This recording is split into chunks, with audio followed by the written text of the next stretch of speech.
Hey guys, I'm back at it again, and like I stated in the last video, we're gonna be talking about Super Mario Bros. The Lost Levels, which is pretty much its direct sequel to Super Mario Bros. 1 on NES. It is the second journey for Mario, and as for the story, it's pretty much the same rinse and repeat, pretty much.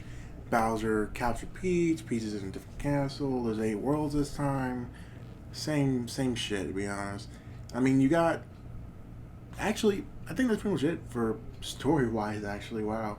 But like I stated in the last video, there's actually two versions of the sequel, which, I mean, it's a little bit weird, but for the Lost Levels, Japan actually deemed this too hard for Americans. So that's why we actually didn't get this until years later.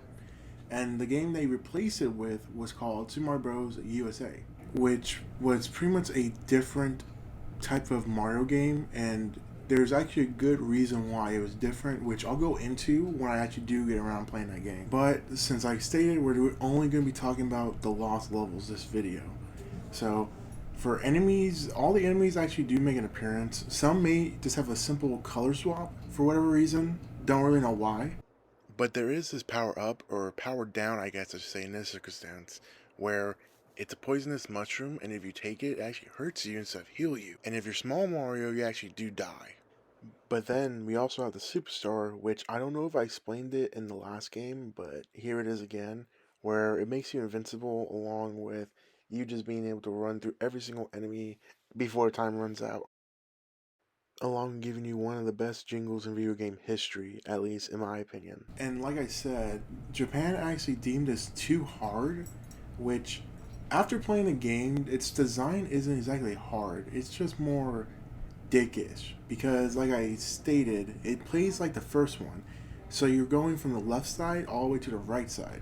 So there's certain enemies that might just pop up out of nowhere, along with certain jumping platforms that you really do have to react to, which might sound bad since I said the first game's momentum and jump wasn't exactly all there, which luckily this time around it is all there. I don't know what they did.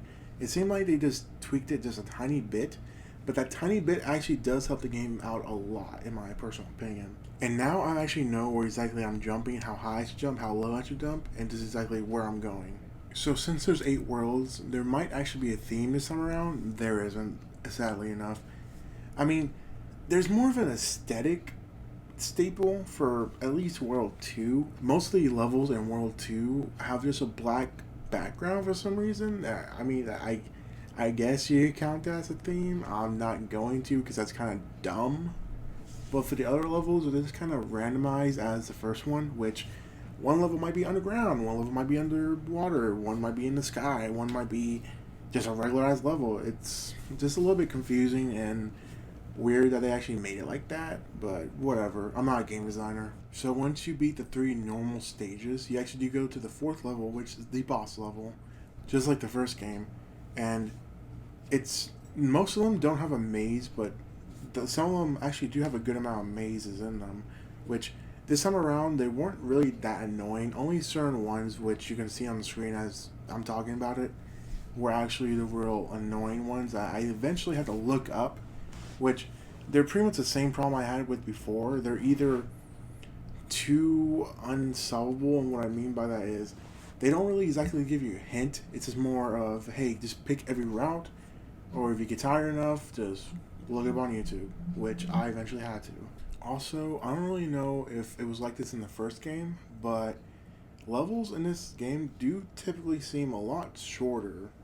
It, I don't know if that's because of the added layer of difficulty or difficulty, like I should state it, but it's just something I thought I should have mentioned. But after being all the regular levels and the boss levels, but with being all the worlds and going to the final world, which is World 8, and finally defeating the real Bowser, you actually do get to save the princess. You do this little sequence with the toads. I don't really know what's going on here, but they do this little like glitching out of popping in, popping out in this little circle that looks like they're just about to summon you to hell. But after defeating Bowser, you actually do get to save the princess, like the first game, and you don't really get anything too special. You get this little short cutscene saying thank you for saving me, blah blah blah.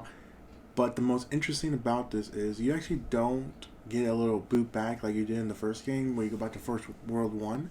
You actually get this little special World 9, Really nothing too significant to actually talk about in this world. It was a little bit of a surprise when I first encountered it, but it's short, it's sweet, really no new gameplay or mechanic introduced in this. It's just a little bit of a color swap for some reason. I don't really know why the colors are actually looking like this, but they just are. Just like the other ones, this is also just 4 levels, which the first 3 are just regular levels.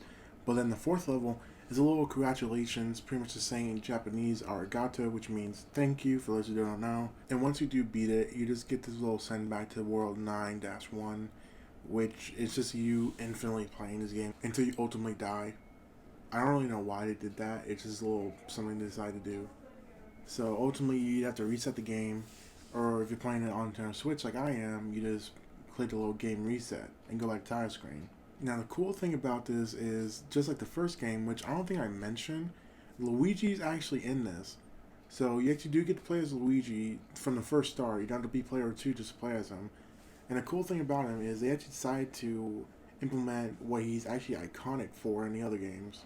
And that is his jumping, which is being more higher than Mario's, along with him actually being faster but having worse traction, which is a faster runner but isn't exactly best for stopping. As you can see, it takes him a lot longer to actually stop until you ultimately hit something or hit the wall.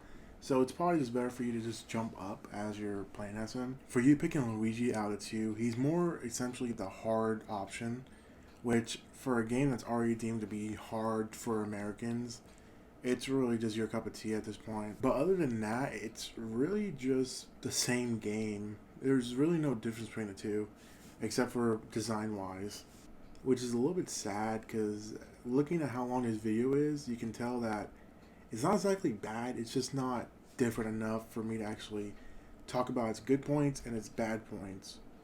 So, with that, that's pretty much it about this game. A little bit sad to see that I just finished this video a lot quicker than I anticipated. So with that, have a good morning, good night, where you're at, and if it's your birthday, happy birthday. And until next time, we'll be tackling Super Mario Bros. 2 USA.